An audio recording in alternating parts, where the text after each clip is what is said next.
Okay, so ఇప్పుడు బ్రహ్మానందం గారికి mic hand over చేసేస్తున్నాం. బ్రహ్మానందం గారు, నేను ఇక్కడి నుంచే మాట్లాడతా, పర్వాలేదా? నా బతుకంతా ఇలాగే అయిపోయింది. 40 సంవత్సరాల క్రితం ఇలాగే వెనక నుంచి తోశారు, ఇప్పుడు ఇక్కడికి వచ్చి పడ్డాను. ఇప్పుడు ఏంటి ఒక్కొక్కళ్ళు ఎంతసేపు మాట్లాడుతున్నారో అనుకున్నా. నేను ఎంతసేపు మాట్లాడతానో నాకు తెలియదు. ఎందుకంటే నా వెనకున్నది, నా ముందున్నది, నా పక్కనున్నది, నా చుట్టూ ఉన్నది మా చిరంజీవి గారు. కాబట్టి ముందు గుర్తుపెట్టుకొని చెప్పాల్సిన కొన్ని మర్చిపోయినా పర్వాలేదు, కానీ గుర్తుపెట్టుకొని చెప్పాల్సిన విషయాలు కొన్ని ఉన్నాయి. ఈ సినిమాకి ప్రొడ్యూసర్ మిస్టర్ రాహుల్ యాదవ్. ఈయన వచ్చి నాకు స్టోరీ చెప్పినప్పుడు నేనేమన్నాను, వాళ్ళు ఏమన్నారని అందరూ చెప్పారు. అర్థం కాకుండా మా డైరెక్టర్ గారు కూడా చెప్పారు, ఏ మాటగా మాటే. కానీ మేమందరం కలిసి కూర్చుని చేసేటప్పుడు ఒక ప్యాషన్ ఉన్న ప్రొడ్యూసర్. జనరల్గా ఊరికే ఏదో డబ్బు ఇచ్చేసి సినిమా చేసేయండి అనటం కాకుండా, సినిమా ఇలా తీస్తే బాగుంటుంది, ఇలా ఉంటే రాత్రి 7:30 వరకు, ఇవాళ మార్నింగ్ 7:30 వరకు కూర్చుని పనిచేసినటువంటి అతి తక్కువ మంది కుర్ర ప్రొడ్యూసర్స్లో నేను చూసింది రాహుల్ యాదవ్ని. I feel proud. అటువంటి అంటే కొంచెం చదువుకుని దాన్ని ఆకళింపు చేసుకుని మంచి సినిమాలు తీయాలనేటువంటి ఆలోచనలో ఉన్న ప్రొడ్యూసర్స్లో రాహుల్ యాదవ్ ఒకడు. ఆ తర్వాత డైరెక్టర్ నిఖిల్ తను ముందు అసలు ఫస్ట్ ఒక 3 days నన్ను, ఇంకా ఇదిగో ఇప్పుడు మన రఘుబాబు లాంటి వాళ్ళను, లేకపోతే ఒక రాజీవ్ కనకాల లాంటి వాళ్ళను చూసినప్పుడు ఒక చిన్న, అంటే నేను వీళ్ళని డైరెక్ట్ చేస్తున్నాను అనే దాని నుంచి ఒక 3 days కొంచెం తప్పుకోవడానికి కష్టపడింది. ఎందుకంటే వెరీ వెరీ గుడ్ బాయ్, దానితో పాటు వెరీ ఇంటెలిజెంట్ బాయ్. లేకపోతే ఇంత కథ ఈ రకంగా రాయగలిగినటువంటి కెపాసిటీ సామాన్యంగా ఉండొచ్చు. ఇది తాత మనవడు గురించి చెప్పేది. ఒక మాటలో చెప్పాలంటే, with the permission of the producer, ఒక మాటలో చెప్పాలంటే ఒక బేవర్స్ తాత, ఒక ఎడమెంట్ గ్రాండ్ సన్, వీళ్ళిద్దరూ వాళ్ళ జీవితాల్ని ఒక చోట నిలబెట్టుకుని, ఒక చోట కలుసుకుని, ఇద్దరు very good grand father and very good grand son అనే స్థితికి అందంగా తీసుకొచ్చినటువంటి స్టోరీ ఇది. తర్వాత ఇది వ్యాలంటైన్స్ డే రోజున రిలీజ్ చేస్తున్నాం అన్నారు. వ్యాలంటైన్స్ డే అంటే ప్రేమికుల దినోత్సవం. ప్రేమికులు అనగానే మనం వెంటనే టీనేజ్లో అమ్మాయిలు అబ్బాయిలు ప్రేమించుకోవటాలు అనేది అది కామన్ పాయింటే. ఒక తాత మనవడు ప్రేమించుకోవటంలో కూడా ప్రేమ ఉంది. ఒక తండ్రి కొడుకు ప్రేమించుకోవటంలో కూడా ప్రేమ ఉంది. ఇలాగా ఒక స్నేహితుడు మధ్య కూడా ప్రేమ ఉంటుంది. అది ప్రేమ ఈజ్ యూనివర్సల్. అది రేపు తాత మనవడిద్దరి మధ్య ఉన్నటువంటి ప్రేమ గురించి చెప్పే రోజున February 14th ఈ సినిమా రిలీజ్ అవుతుంది. సినిమా చాలా అద్భుతంగా ఉంది. నా మాట వినడం చూడండి, అమ్మతోడు మీరు నమ్మండి సార్, నా మాట వినడం బతికినట్టం కాదు. సిన్సియర్గా సినిమా బాగుంది అని అబద్ధం చెప్పకుండా చెప్పేటువంటి స్థితి నాకు నా సినిమా చూసిన తర్వాత కలిగింది. అందువల్ల మీ ముందు చెప్తున్నాను. ఆ తర్వాత ఈ సినిమాలో నాకు గురువు, దైవం, ఆద్యుడు, నీ పేరు చెప్తాను అనుకుంటున్నావు కదా నువ్వు? చిచ్చి, నీ పేరు ఎందుకు చెప్తాను నేను? వెన్నెల కిషోర్. అతను ఇందాక ఊరికే కావాలండి కామెడీగా అన్నాను కానండి, మనిషి చాలా, అంటే ఎక్కువసేపు ఆయన కామెడీ చాలా బాగా చేస్తాడు, ఈ సినిమాలో అద్భుతంగా చేశాడని చెప్పడం కంటే, ఈ కథ ముందు రాహుల్ యాదవ్ గారు ఆయనకు వినిపించారు, హీరోగా ఉండండి మీరు చేయండి అని. సెల్ఫ్ క్రిటిసిజం అంటారు, ఆత్మవిమర్శ. ఆ కథ నేను విన్న తర్వాత అతను, నేను లాభం లేదండి ఈ సినిమాలో నేను ఆ క్యారెక్టర్ చేయలేను హీరోగా. అది హీరోగా చేయగలిగింది తాత మనవడుగా, తండ్రి కొడుకులుగా ఉన్నటువంటి వాళ్ళు తాత మనవడుగా చేస్తే చాలా బాగుంటుందని ఆయన మిత్రుడు గౌతమ్ గారి పేరు ప్రపోజ్ చేసి తీసుకొచ్చినటువంటి వ్యక్తి మిస్టర్ వెన్నెల కిషోర్. సో ఇంత మంచి మనసుల యొక్క కలయిక చేత ఏర్పడినటువంటి ఒక అద్భుతమైన సినిమా ఇది అని నేను చెప్తున్నాను. ఇటువంటిది ఈ సినిమా లాంటివి. తర్వాత ఈ సినిమాకి డిఓపి చాలా అద్భుతమైనటువంటి పద్ధతిలో బహుశా ఇందాక మీరు చూసినప్పుడే మీకు అనిపించి ఉంటుంది. డిఓపి గారు కానివ్వండి, ముఖ్యంగా music director Sandilya, I love him. ఈ శాండిలియాను డైరెక్టర్ గారు ఇద్దరు కలిసి బాగా అరేంజ్ చేసుకున్నట్టున్నారు కదా, అంటే పేరెత్తగానే అరుస్తున్నారు అలాగా. రైట్. శాండిలియా ఎవరో నాకు పరిచయం చేస్తూ, సుమ అనుకుంటా, సుమ నాకు పరిచయం చేస్తూ ఒకసారి అదే మొన్న ఏదో ఇంటర్వ్యూలో శాండిలియా గారు ఎవరి దగ్గరండి కీబోర్డ్ ప్లేయర్గా కీరవాణి గారి దగ్గర వయలినిస్ట్గా చేశారండి, చాలా గొప్పగా. ఇంతకుముందు మనం మామూలుగా చెప్పుకునేటప్పుడు కీరవాణి గారి దగ్గర పనిచేశారండి అంటారు కదా, ఈ సినిమా తర్వాత శాండిలియా గారి దగ్గర పనిచేసేవాళ్ళండి వీళ్ళని చెప్పుకుని చూస్తున్నాను నేను. ఇందులో అతను ఉన్నాడు కాబట్టి చాలా గొప్పగా చేశాడని చెప్పే మాట కానే కాదు, సిన్సియర్గా చెప్తున్నాను. చాలా అంటే ఒక స్టాండర్డ్ మ్యూజిక్ డైరెక్టర్ అనిపించింది నాకు అది చూసిన తర్వాత. I love it. ఇది అయిపోయింది ఇంతవరకు. ఈ తర్వాత ఇంకెవరిని మిగిలిపోయారా? ఇంకెవరు మిగలలేదు. ఇంకా గెస్టుల జోలికి వచ్చేయచ్చు మనం. గెస్టులు మీరు గెస్టులు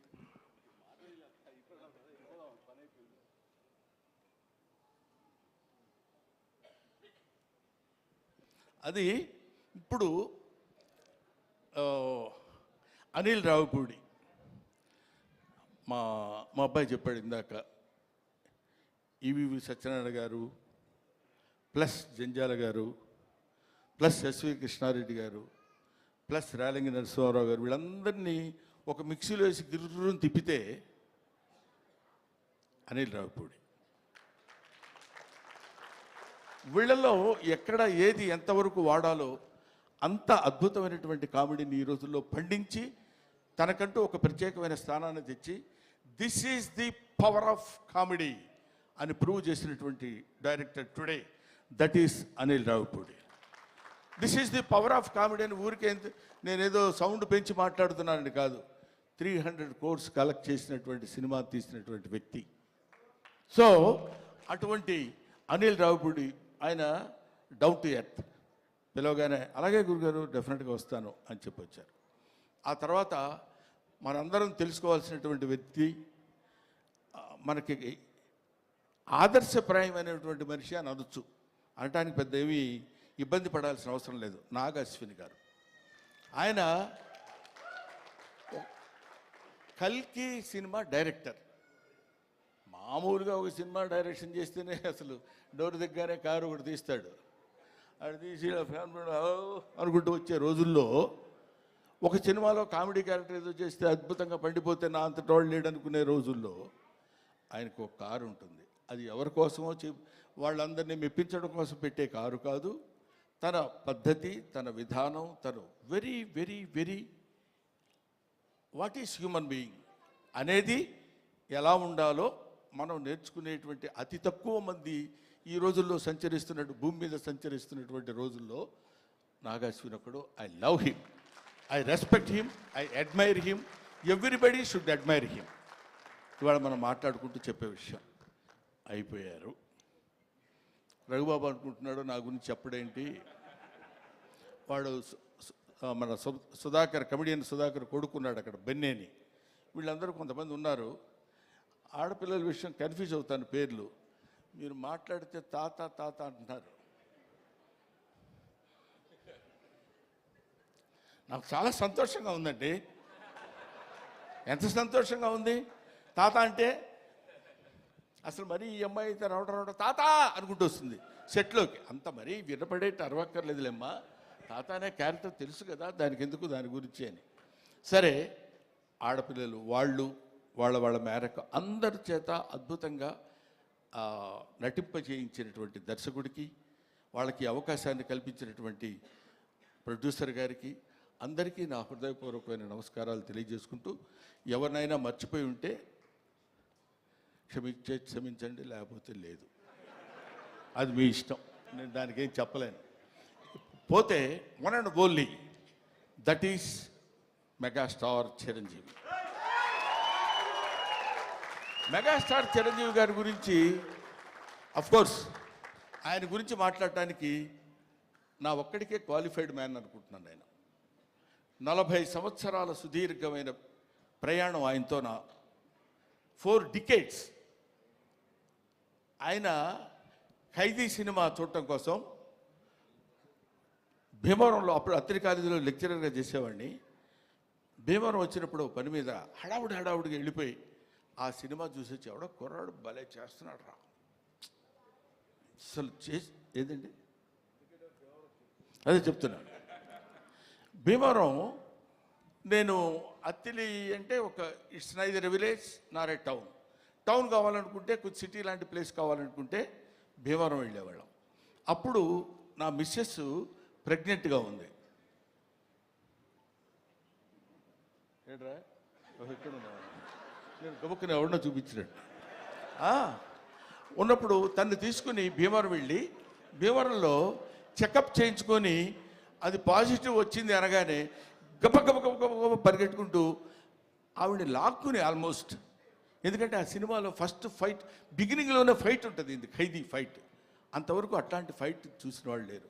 ఇవాళ చిరంజీవి గొప్పోడయ్యాడు, చిరంజీవి చాలా గొప్పోడయ్యాడంటే హీఈస్ ది ట్రెండ్ సెట్టర్.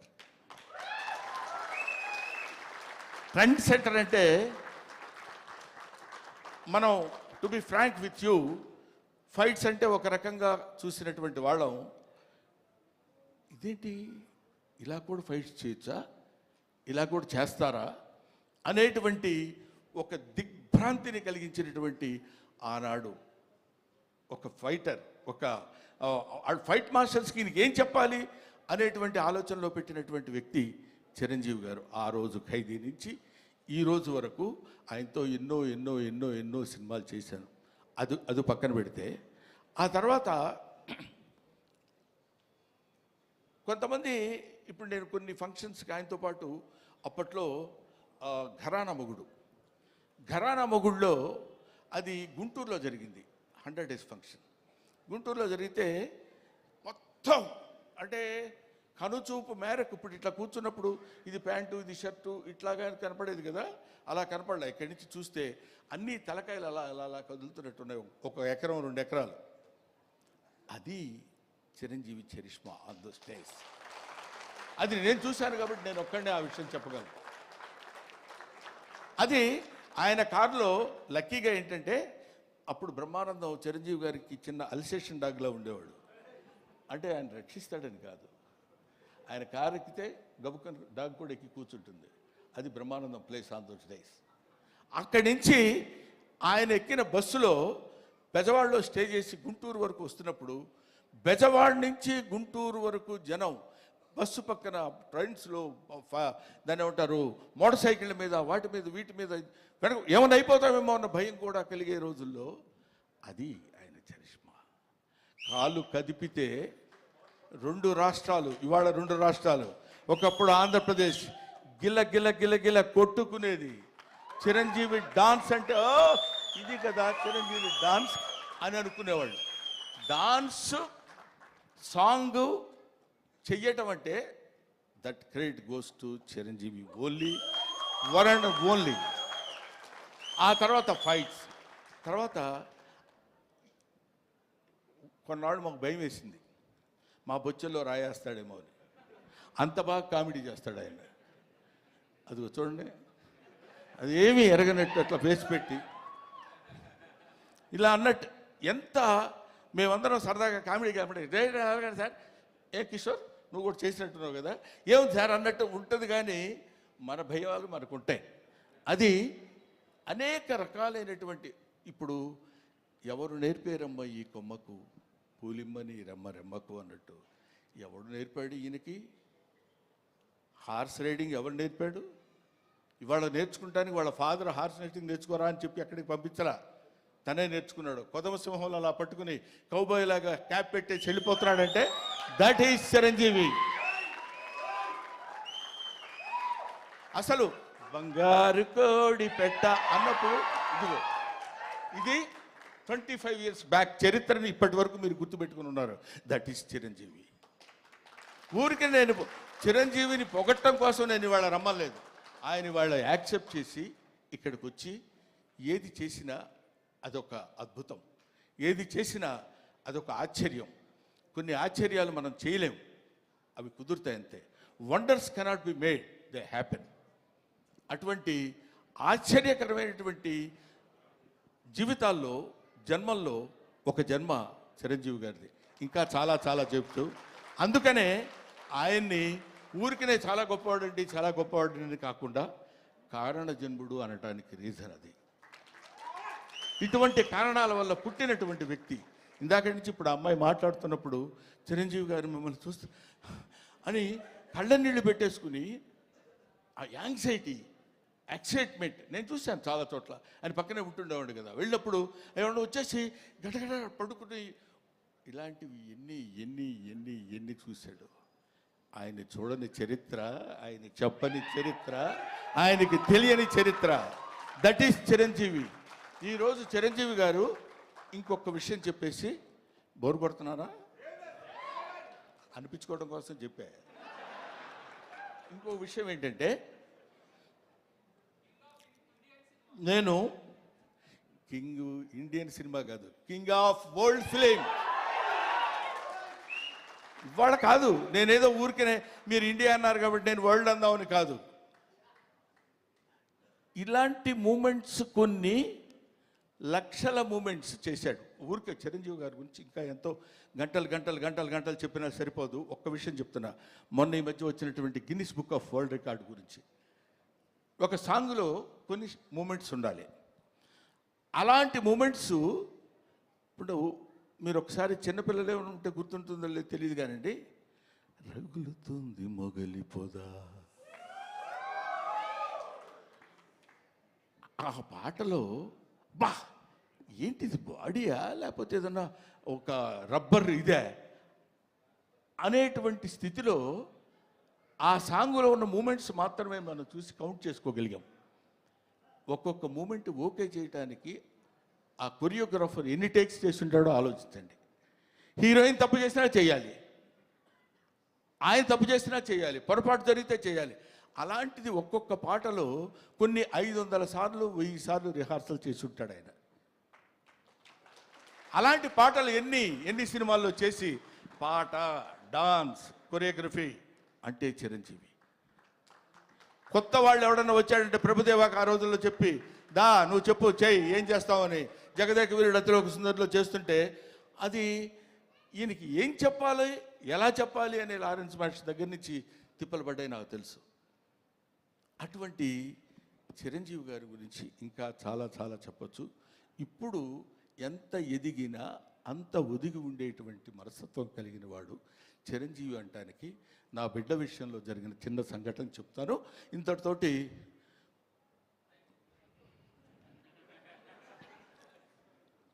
నేను ఈ సినిమాకి చీఫ్ గెస్ట్గా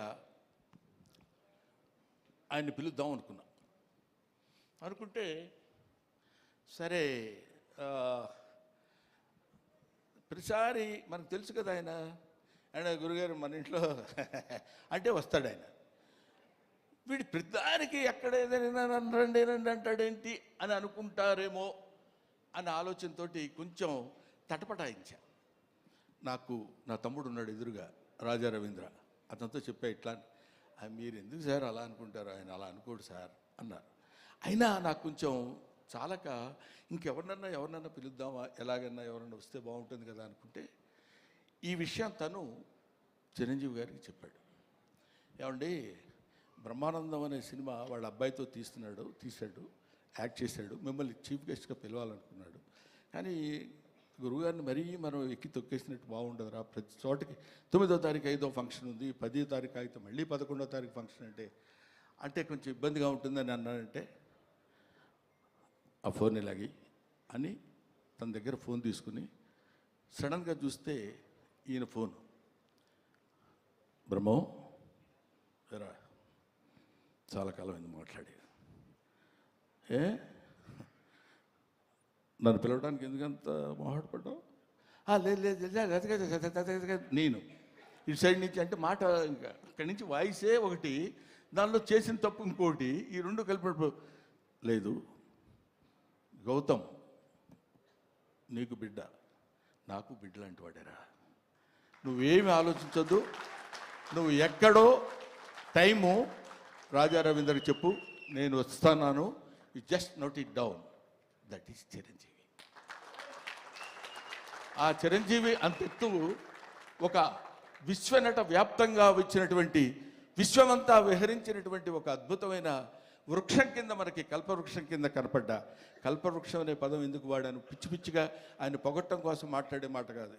ఎంతమంది వెళ్ళి చేయి జాబడిగితే ఉత్త చేతులతో పంపించిన వాడు కాదు చిరంజీవి, అది తెలుసు. అవన్నీ పక్కన పెడితే ఎవడు బాధ అంటే, ఆయన పాపం బోడా శంకరుడు అని నేనంటే ఒకసారి తిట్టాడు, నన్ను మామూలుగా తిట్టలేదు, ఏం బోడా అంటే అన్నారు. 1,00,000 రూపాయలు వెళ్ళి అయ్యా కొంచెం దానం చేయండి అన్నారు అనుకో, అరే వీడు నన్ను మోసం చేయడానికి 1,00,000 అడుగుతున్నాడు రా, వీడికి 50 ఇచ్చి పంపిస్తాను. కానీ వాడికి తెలుసు వాడికి కావాల్సింది 50. అంటే ఇచ్చేటువంటి గుణం అలా ఉందంటానికి, ఇంత మనం చూస్తున్నటువంటి చిరంజీవి ఇంత గొప్పవాడు, ఇంత గొప్పవాడు, ఇంత గొప్పవాడని మనం అనుకుంటానికి, అంత విస్తరించినటువంటి ఆ చెట్టు ఎన్ని దశాబ్దాలుగా భూమితో పోరాడి పోరాడి పోరాడి తను భూమి నిండా విస్తరించుకుని పోయి, అది మనకి కనపడదు. ఆయన పడినటువంటి శ్రమ మనకి కనపడదు. ఆయన భూమిలో విస్తరించడానికి తన వేళని ఎలా అయితే లోపలికి పంపించుకున్నాడో మనకు తెలియదు. పైకి కనిపించినటువంటి ఒక అద్భుతమైన వృక్షం మాత్రమే కనిపిస్తుంది. అటువంటి మన 2 రాష్ట్రాలకి, మన భారతదేశానికి, లేకపోతే మన ఇంకొక ఇట్లాగా హద్దులు ఉన్నటువంటి వ్యక్తి కాదు చిరంజీవి. హద్దులు లేనటువంటి అమితమైనటువంటి మహనీయుడు చిరంజీవి. ఆయన వచ్చి ఆ రోజు నన్ను ఎట్లా అయితే చెయ్యి పట్టుకుని మొట్టమొదటిసారి నేను విమానం ఎక్కింది ఆయన తీసుకెళ్ళినప్పుడే, నాకు తెలియదు అంతవరకు. చెయ్యి పట్టుకుని ఫ్లైట్ ఎక్కించి తీసుకొచ్చారు. ఇవాళ నా బిడ్డని చెయ్యి పట్టుకుని ఇప్పుడు ఈ విమానం ఎక్కిస్తున్నారు. Thank you very much, thanks a lot. Thank you Brahmanandam garu. And పళ్ళ సెట్ ఊడిపోద్ది. Thank you. విబిజి రాజు గారిని వచ్చి ఒక గిఫ్ట్